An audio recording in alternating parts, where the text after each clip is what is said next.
تم کیا سمجھتے ہو گناہ کرنے والوں، خدا کے غضب کو چیلنج کرنے والوں، کیا سمجھتے ہو جن کی شکل قرآن کہہ رہا ہے کہ ہم نے سور اور بندر کی طرح کر دی تھی؟ وہ کون لوگ تھے؟ وہ پٹھان کے بچے تھے، وہ مغل کے بچے تھے، وہ شیخوں کے بچے تھے؟ کس کے بچے تھے؟ تو یہ پتا ہے کس کے بچے تھے؟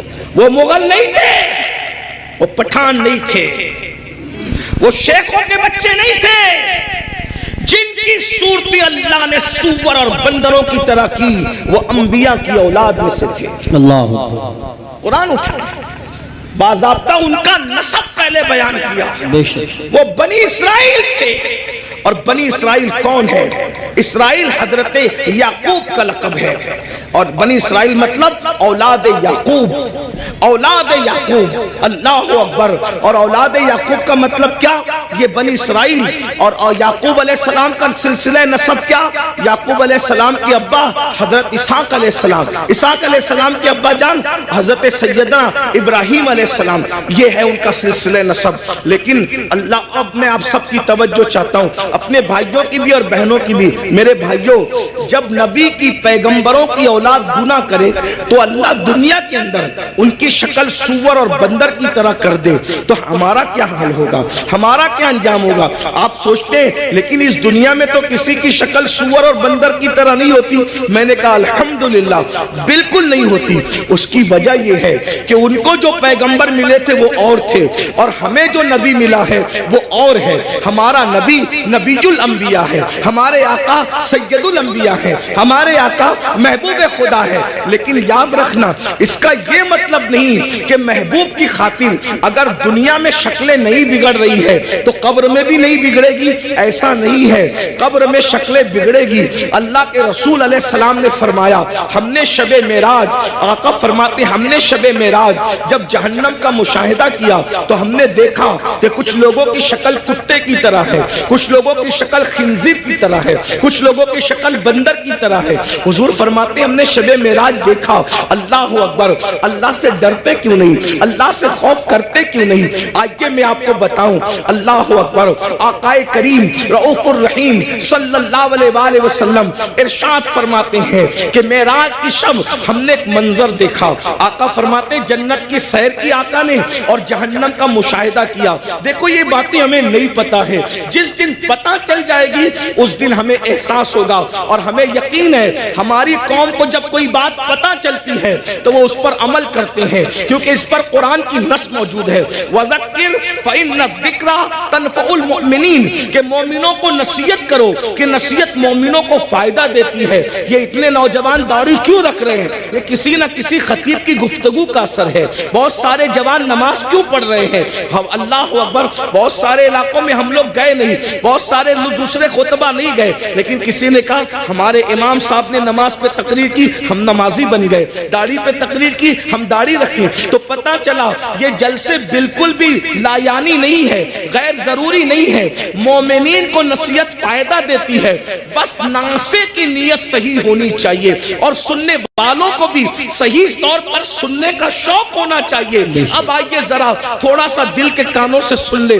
آپ نے گزشتہ مہینے کے اخیر میں معراج مصطفیٰ تو سنا ہوگا، لیکن معراج کا ایک حصہ ذرا ہم سے بھی سن لے۔ اللہ اکبر، آقا کریم صلی اللہ علیہ وآلہ وسلم ارشاد فرماتے ہیں کہ معراج کی شب ہم نے کیا دیکھا؟ اللہ اکبر، جب جہنم کا مشاہدہ کیا۔ مشاہدے اور سیر میں فرق ہے، جنت کی سیر کی ہے، جہنم کا مشاہدہ کیا ہے۔ اللہ اکبر، تو فرماتے ہیں خون کا دریا تھا، پیپ کا دریا تھا، اور اس میں ایک بندہ تیر رہا تھا۔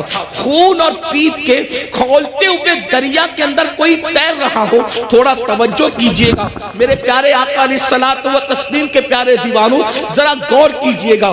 اگر اپنے آپ سے محبت ہے اور اپنے نبی کی باتوں پر یقین ہے تو یہ باتیں میری نہیں ہے، نبی کی ہے، یہ باتیں مصطفیٰ جان رحمت صلی اللہ علیہ وآلہ وسلم کی ہے۔ ذرا غور کرو، ماں اور بہنوں کی بھی توجہ چاہتا ہوں، یاد رکھنا کسی کی بھی بات میں شک کرو گے تو کوئی نقصان نہیں ہوگا، لیکن اپنے نبی کی بات میں شک کرو گے تو ایمان بھی ہاتھ سے جا سکتا ہے۔ یہ تمہارے اور میرے نبی نے فرمایا، شب معراج جہنم کا مشاہدہ ہو رہا ہے، خون کا دریا ہے، پیپ کا دریا ہے، اور وہ کھولتا کھولتا خون ہے، کھولتا کھولتا پیپ ہے، اس میں ایک بندہ ڈبکیاں لے رہا ہے، ایک بندہ تیر رہا ہے۔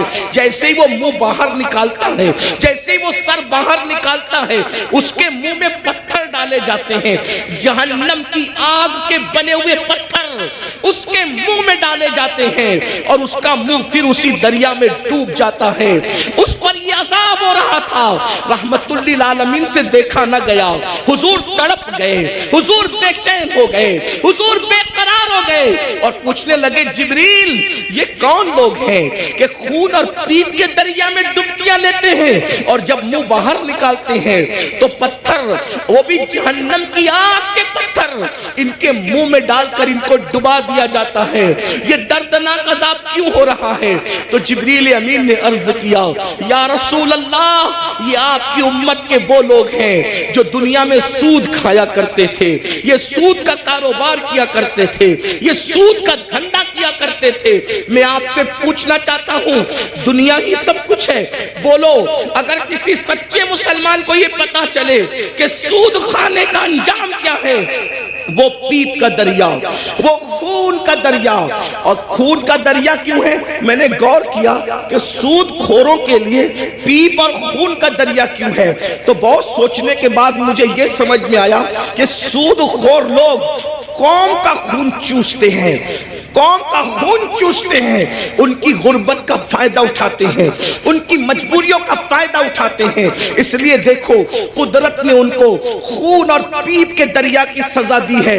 اب میں آپ سے پوچھنا چاہتا ہوں، اے سود کا دھندا کر کے، اے بیاج کا دھندا کر کے، اے انٹرسٹ کا دھندا کر کے مالدار بننے والوں، ذرا غور کیجئے، کتنا بھی مال کما لوگے، تھوڑا دھیان دینا میری بات پر، کتنا بھی بڑا محل ہو، تاج محل کی طرح بھی محل بنا لو، جب آخری میں ڈاکٹر کہے گا نا کہ یہ بہت بیمار ہے، اس کے بچنے کی امید نہیں ہے، تو آپ کے بچے، ہمارے بچے کیا کریں گے؟ آپ ہو یا ہم ہو، کوئی ہو، بولو بچے کیا کریں گے؟ اٹھا کے سیدھا ہاسپٹل میں داخل کر دیں گے۔ بتاؤ جس مال کو اللہ کی نافرمانی کر کے کمایا تھا، کروڑوں روپے کا محل بنایا تھا حرام مال سے یا حلال سے بھی بنایا تھا، لیکن آخری سانسیں کہاں لے رہے ہو؟ آخری سانسیں کہاں لے رہے ہو؟ ہاسپٹل کی چار دیواری میں۔ یہی ہے نا تمہاری دنیا، جس دنیا کی خاطر اللہ کو ناراض کیا، جس دنیا کی خاطر خدا کو ناراض کیا، آخری اینڈ کیا ہے؟ آخری انجام کیا ہے؟ دنیا کے 80% لوگ ہاسپٹل میں آخری سانس لیتے ہیں، اور اکثر لوگ تو آئی سی یو میں آخری سانس لیتے ہیں۔ ہائے ہائے، قدرت کا امتحان تو دیکھو، قدرت کی سزا تو دیکھو۔ یاد رکھنا بہت کم وہ خوش نصیب ہے جو اللہ اکبر سجدوں میں جاتے ہیں، خدا کے حرم میں جاتے ہیں، تلاوت کرتے کرتے جاتے ہیں۔ 80% لوگ دوا خانوں کی چار دیواریوں میں آخری سانس لیتے ہیں۔ اللہ اکبر، میں اس پہ کوئی فتویٰ نہیں لگا رہا ہوں، میں مفتی بھی نہیں ہوں، لیکن اتنا ضرور کہوں گا، ذرا غور تو کرو، کروڑوں کی بلڈنگ پڑی ہوئی ہے اور آپ کرائے کے دواخانے کے اندر آخری سانس لے رہے ہو۔ پلنگ ہے، ہاں ہاں، کپڑوں پہ غرور کر کے خدا کو بھولنے والوں، یہ خدا کا امتحان دیکھو، اللہ کی آزمائش دیکھو، خدا کا امتحان دیکھو۔ ان عذاب ربک لواقع، ارے فرعون جس امتحان سے گزرا اس امتحان سے تم بھی گزارے جاؤ گے۔ خدا کے غضب کو چیلنج کرنے والوں اپنے کپڑوں پہ اتراتے تھے، پہنانے والے خدا پہ ناز نہیں تھا، کپڑوں پہ گھمنڈ تھا نا، کپڑوں پہ غرور تھا نا۔ کیا ہوتا ہے؟ 50,000 کا میرا ڈریس ہے، 25,000 کے اچھے کپڑے پہنو، اسلام منع نہیں کرتا، لیکن آخری میں کیا ہے؟ سارے اچھے کپڑے اتار کے گھر رکھ دیے گئے اور ہاسپٹل کے کپڑے تمہیں پہنائے گئے۔ یہ مرنے سے پہلے خدا کا امتحان ہے۔ کس دنیا سے منہ لگا رہے ہو؟ کس دنیا سے دل لگا رہے ہو؟ کس دنیا کے چکر میں اللہ کو بھولے ہو؟ کس دنیا کے چکر میں شریعت کو پیٹ کے پیچھے ڈالے ہو؟ کس دنیا کے چکر میں دین کو پیٹ کے پیچھے ڈالے ہو؟ مسلمانوں، اگر تمہیں یہ علم ہو جائے کہ دنیا کی اوقات کیا ہے، تو تم کبھی دنیا کو منہ نہ لگاؤ, دنیا سے دل نہ لگاؤ. اللہ کے رسول علیہ السلام نے ایک مرتبہ دریا کے اندر اپنی انگلی ڈبوئی اور دریا میں انگلی ڈبو کر کے باہر نکالا, اور باہر نکال کر کے فرمایا یہ میری انگلی میں جتنا پانی آیا وہ دنیا ہے, اور یہ جو سارا پانی ہے وہ آخرت ہے. اب بتائیں قطرے کو لے کر کے سمندر کو چھوڑنے والے نادانوں, دراصل علم نہیں ہے. اگر ہمیں علم ہوتا تو پتا چلتا والآخرت خیر وابقا, آخرت بہتر بھی ہے, آخرت باقی رہنے والی بھی ہے, دنیا باقی رہنے والی ہے ہی نہیں. اور دنیا تو کہتے اسے ہیں جو ادنا کی بھی تصویر ہے, جو ادنا سے بھی گری ہوئی کو دنیا کہتے ہیں. ادنا کا مطلب سمجھتے ہیں نا, ادنا کا مطلب چھوٹا, اور دنیا دنیا اور اس سے بھی گری ہوئی. جس کا نام ہی دنیا ہو حقیر. لیکن یہ پتا ہم سمجھتے دنیا کوئی بڑی چیز ہے, ارے نادان دنیا کہتے ہی حقیر کو ہے.